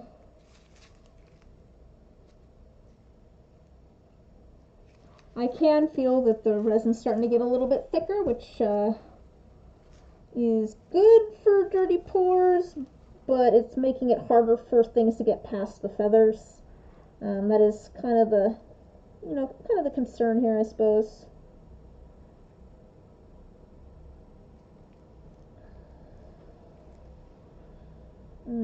I'm glad I left some clear resin because I think we're gonna need it. I'm just gonna put the rest of the clear resin into my little cup here.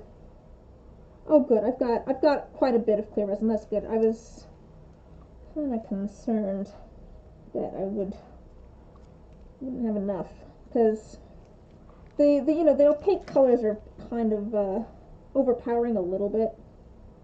Not necessarily in a bad way, but, you know, opaque colors are, you're always going to see them more because whether they're in front of or behind a different color, you see them. You know, with translucent colors, if you have a translucent if you have how do I put this?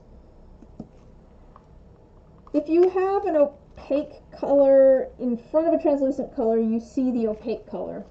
If you have an opaque color behind a translucent color, you'll probably see, you know, both the translucent and the opaque color, but you will still see the opaque color.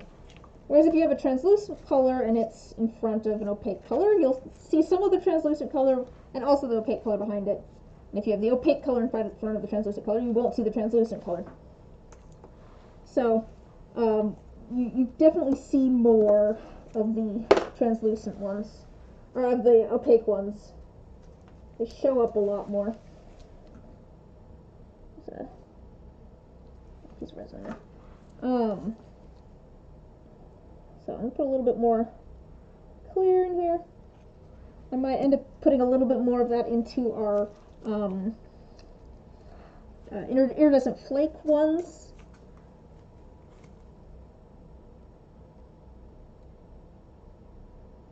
We'll see.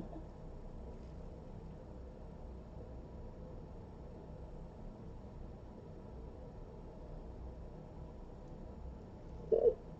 Uh-oh, I'm dripping. I'm just gonna use this. It's not quite a dirty pour, but I'm using this to get the those iridescent flakes in there because I want to use the other color for the other green. It'll be fine. So we're gonna have more clear, a little bit. little bit more of the clear. I'm gonna add some of our orange sort of flakes now. Ooh, this is the other problem with doing so many colors, is that it takes more time. And I can feel the resin getting thicker.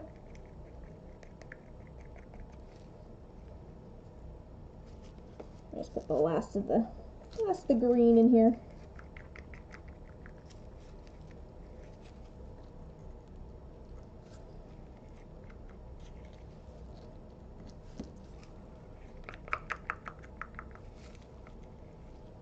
Let's do one of these with I think the green will be nice in one of the crystal shapes. Let's do one of the crystal shapes.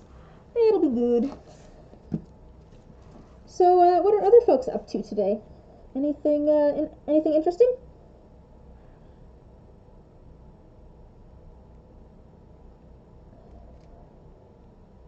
I'm making keychains, obviously. Having a good time. A little bit more clear in here, I think. Just a tad.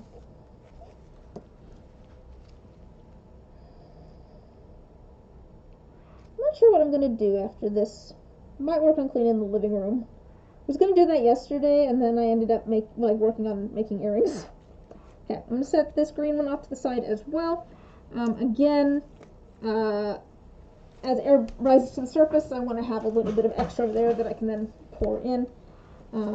Speaking of, maybe we can go back to our dark blue here and pour that in. So it looks like that's gone down a bit. They're not looking too bad though. It doesn't look like they have a ridiculous amount of space at the top. Just a bit.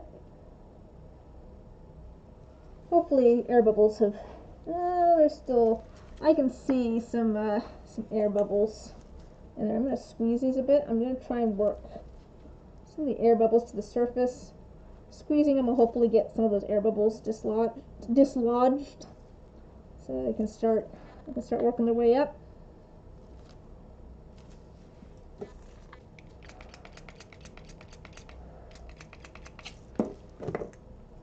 And add some more green over here.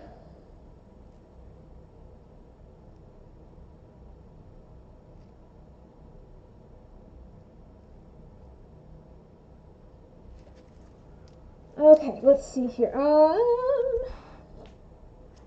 need some more little mixing cups. Just a second.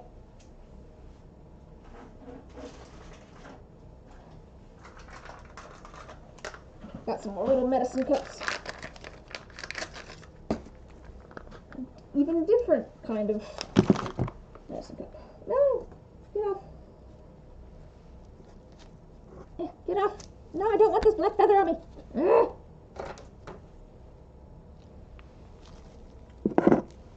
Okay.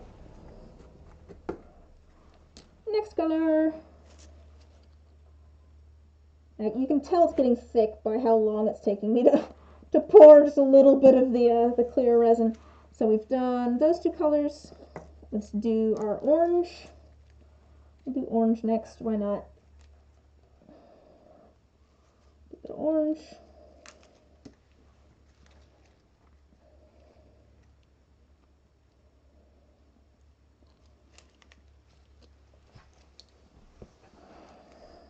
I don't know. We'll do this one over here. Why not? Some of these may go down a little bit as they sit in the pressure pot too. We might lose. Some of them might end up shorter, is what I'm saying. Since I think there are air bubbles under some of the feathers, I can kind of see them a little bit. Gotta add more.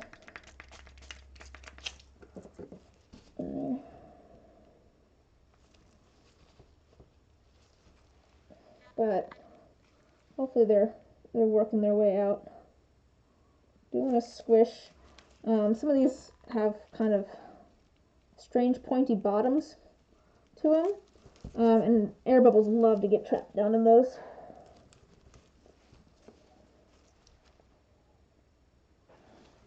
Okay, this is so... I'm gonna have to help this along. It's taking so long to pour. We definitely want to get these poured quick here.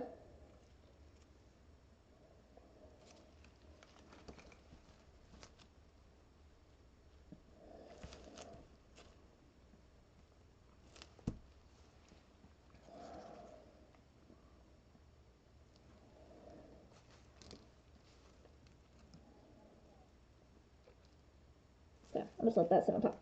Alright, let's do the other orange.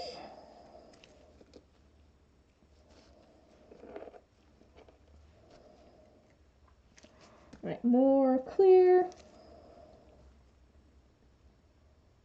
A little bit more clear.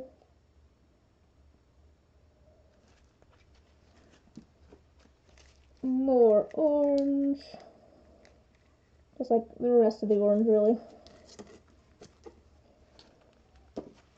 And the other color of iridescent flake.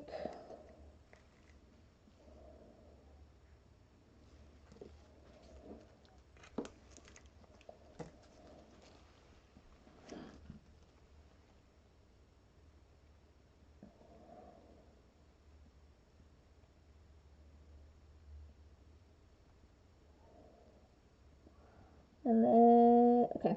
Yeah, so I'm going to get these poured. We'll get these poured together.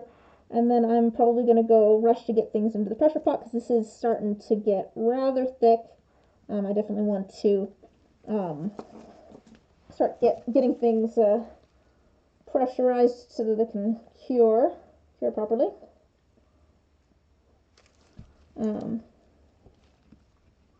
But we'll get these all set up, and then we'll do that. Let's put it in here. That's not really a dirty pour at this point, but whatever.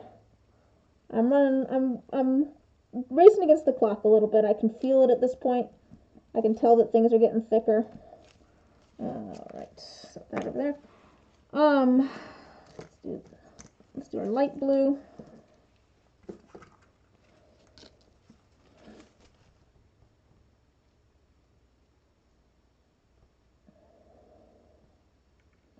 A little bit of clear.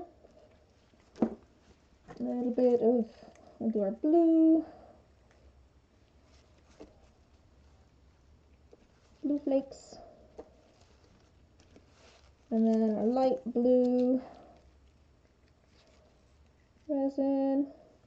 And that is one of the nice things I feel like about the pigments, the resin pigments. It does feel like it makes the resin a little bit more liquidy. I think it probably does. I think a lot of the resin pigments have a little bit of water in them. Water does cause curing issues. You're adding so little that it's not a huge deal, but I expect that it's probably actually slowing down how fast this cures a little bit. I don't know if that's the reason that it feels thinner or if it's something else, but that's my leading theory. It has not been proven by any means, but I'm making educated guesses. Okay. Once again, though, I'm going to just kind of scoop and deposit things in here, so I can get the other one going. Honestly, that works kind of well. I am curious to see whether we'll be able to even see the what was I saying? I'm curious to see if we'll be able to see the feathers at all. I'm not sure if those are getting, a bit covered up by the all of the opaque resin, but we'll see. All right, we're almost to the finish line. We've just got one more color after this. Just got the pink, and then that will be everything. We'll probably throw the last little bits of, some of the colors into another mold here, but Got a couple, you know, miscellaneous molds we can use.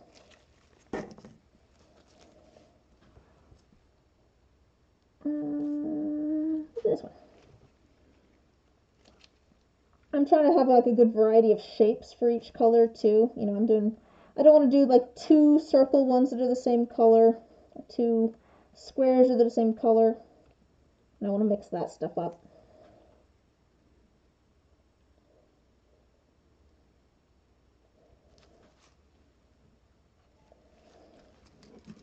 Oh, my iridescent flakes are still in my cup. Come on. Get out of there. I should maybe try this as a technique more, where I pick up like all of the colors on my stir stick here to drip in. I did try something recently. Here, I can show you. I have it just sitting off to the side here. Plus a little bit of sneak peek. I did try something recently where to mix the colors, you can see there's like 2 different colors of pink in there. It's not focused, but you can see the colors pink. I took a pipette and I like picked up a little bit of one color and then I picked up a little bit of the other color. And I just went back and forth picking up a little bit of each color, and then I piped that in to the mold. That seemed to work pretty well, honestly. I was kind of pleasantly surprised with how well that worked.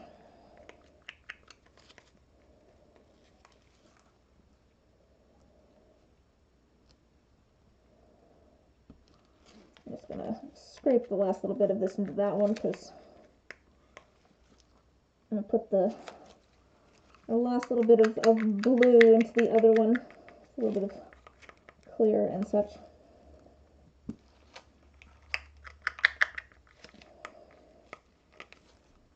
But I think that one's probably full.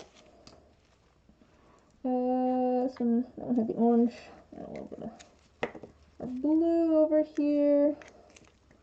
A little bit of the clear. I'm just kind of winging it now. I'm going to use our thing here to try and fill up this other one.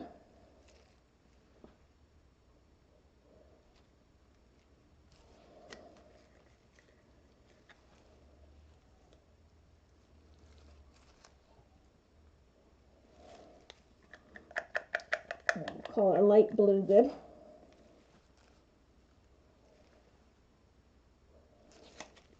Alright, light blue is done.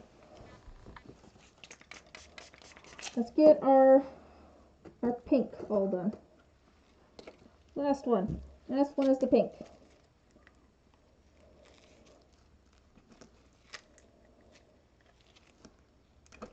I could have just done it in the clear there probably, but that's okay.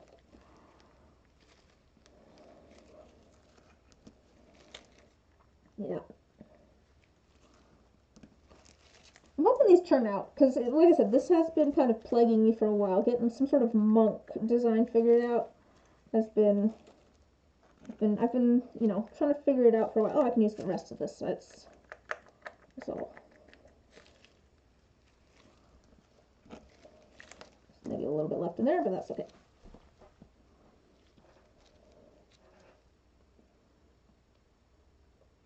So I'm really hoping that I end up liking this design and that it feels monk-like. I'm a little bit concerned, you know, just looking at how things are turning out so far, I'm a little bit concerned that the feathers aren't going to show up.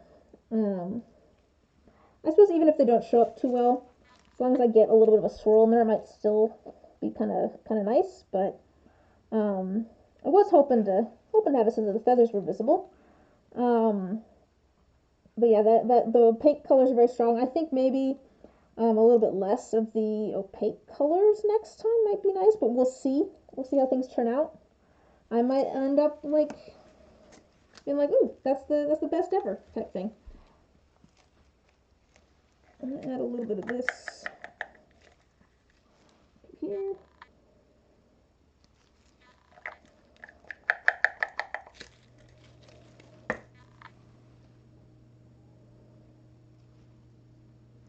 I'm just going to go over here and help scoop some of this stuff in.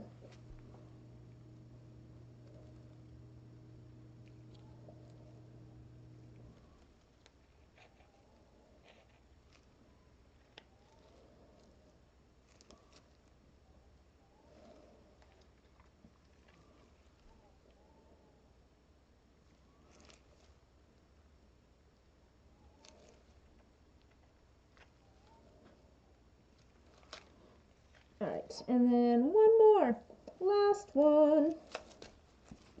Last thingamabob's just same sort of dealio. It's just going to be the clear and the pink, but with the other color of the iridescent flakes. So we use the last little bit of our clear. Just get all that out of there.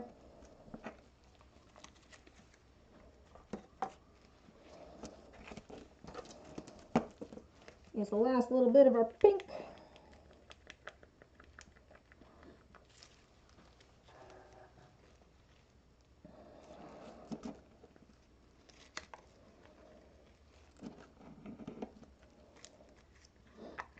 Here's a question for you guys.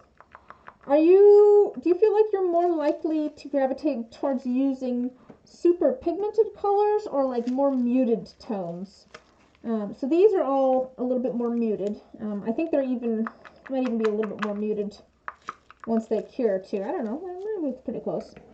I definitely tend to like gravitate more towards using super pigmented colors though, even though I like, I like these sorts of muted tones.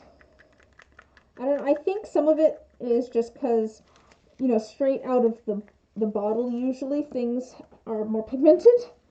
At least like when I was doing painting and such, you have red and yellow and blue. If you want to have more muted tones, you've got to mix them yourself. And so just built out of like laziness to a certain extent, I just didn't necessarily mix my paint colors unless I had to. Just it's like, okay, everything can just be a little bit more bright and saturated. That's fine by me. I think some of it might be born of that. That might need that. And I think that probably has translated over into resin as well. I'm just using pigments straight out of the containers. I do sometimes mix colorants to get the exact shade that I want. But more often than not, I'll just use a colorant straight out of the container. And more often than not, those are more pigmented, the mica powders come in like the bright shades. Although I do have some more muted shades and I just don't use them as much. I like warmer tones, I think, and I like richer tones. Honestly, my favorite sorts of colors are like those deep jewel tones. Those are really the colors that I like best, are like the deeper jewel tones. It would depend on the project. If you're pouring a coffin for a Halloween decoration, you'd make it more vibrant. Just because it's like a little bit more cartoony, or that's just the vibe that you get from that sort of project. Okay, let me squeeze these a little bit. I'm gonna add a little bit more to some of these. Just a little bit more.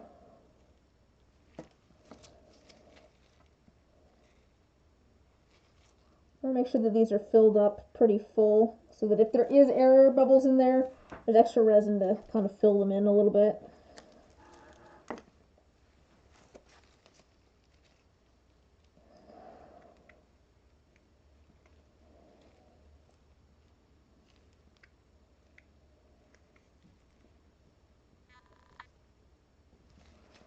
Alright, I think I'm going to call those good.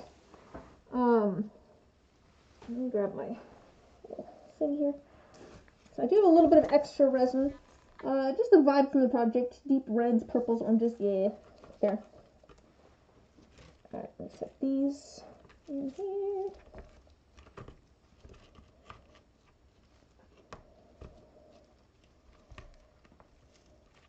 I think I'm going to grab a D20 mold and try and throw some of this stuff into a D20 mold.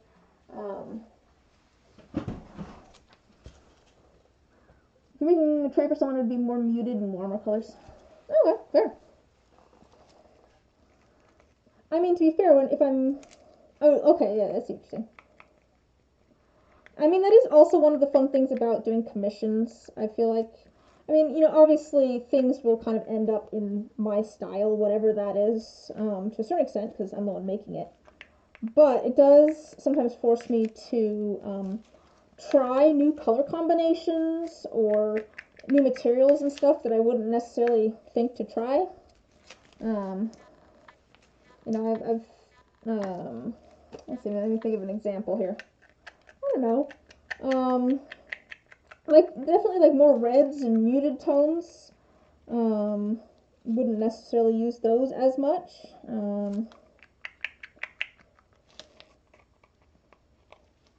I mean, I've tried some materials just because, from commissions, put someone's tooth in a die semi-recently. Put ashes in a die semi-recently. Things that I wouldn't necessarily have done if it hadn't been requested. I did mention this earlier in the stream, by the way, but commissions are coming back soon. I'm working on getting the listings all set up so that I can bring them back at the beginning of July.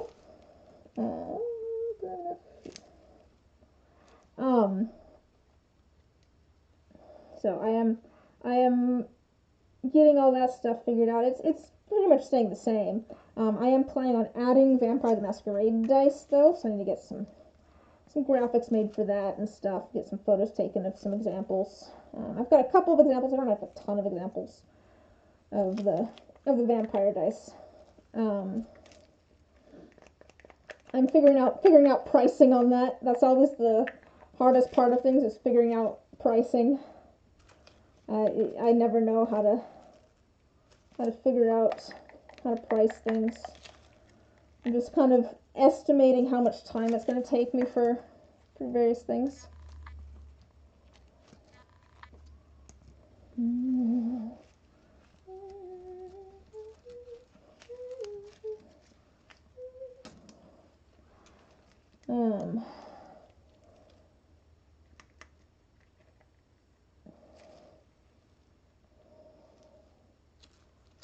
I might have enough resin here for another die, actually.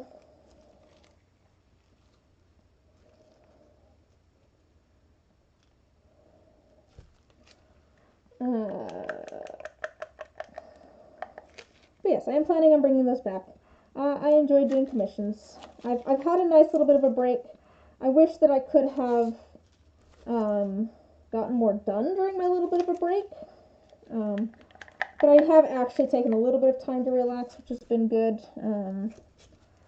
I feel like at some point, I don't know, I want to, step back and figure out what all I want to do, but I often feel that way, and I just, I don't know, I always kind of feel like I don't have the time, or that I'm not sure what I want to do, so it's hard to take a step back and figure that out, because it's just so many things. Let me grab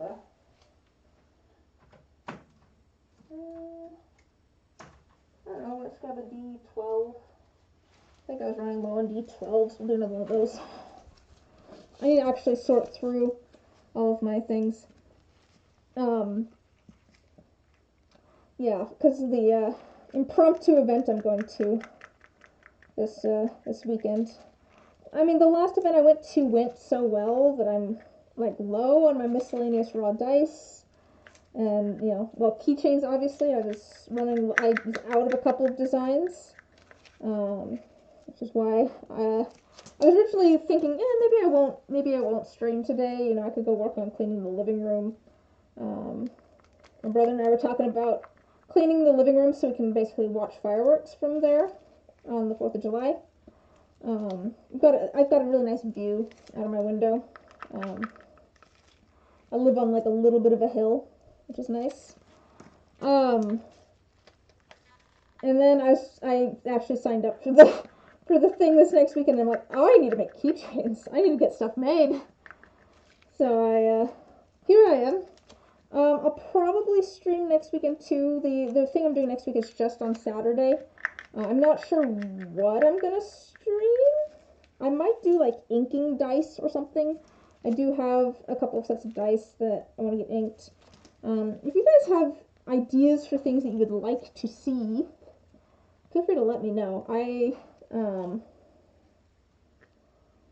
I'm just kind of scheduling streams for, I'm just kind of scheduling like, oh, I need to work on this thing, so I guess I'll stream while I do it. But I know that some things can get a little bit repetitive, and there's some things I don't even think to stream necessarily, you know, like we could sand things. We've got plenty of dice we could sand. But yeah, we could sand things, we could ink things. We could go play a video game, although I'd probably do that on my other channel. Unless it's specifically like art themed.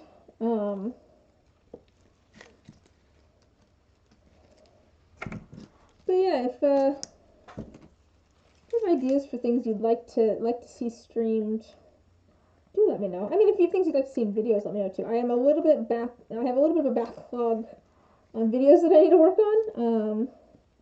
So no promises that I'd get to any video ideas super quick, but I don't know. If there's something you want to see in a stream, I take those a lot more, you know, week by week. And it's a lot easier to set up a stream quickly than it is to get a video made quickly. Well, that's only half of a D12, but that's okay. Now let me spritz this down, and I'm going to go get these into the pressure pot. So I am going to go get these into the pressure pot, so I'm going to leave you guys here. Like I said, I probably will stream next weekend, but I don't know what yet. Probably something resin related, but who knows. I will have a short out this week. I'm working on another video, but it might be a little bit of time. The one that I'm working on is complicated. And I'm still debating how I want to edit it exactly, but I am working on more stuff. But hopefully I'll see you guys next weekend. Bye-bye. Bye-bye. Thanks for hanging out. I appreciate it. Glad you guys stopped by.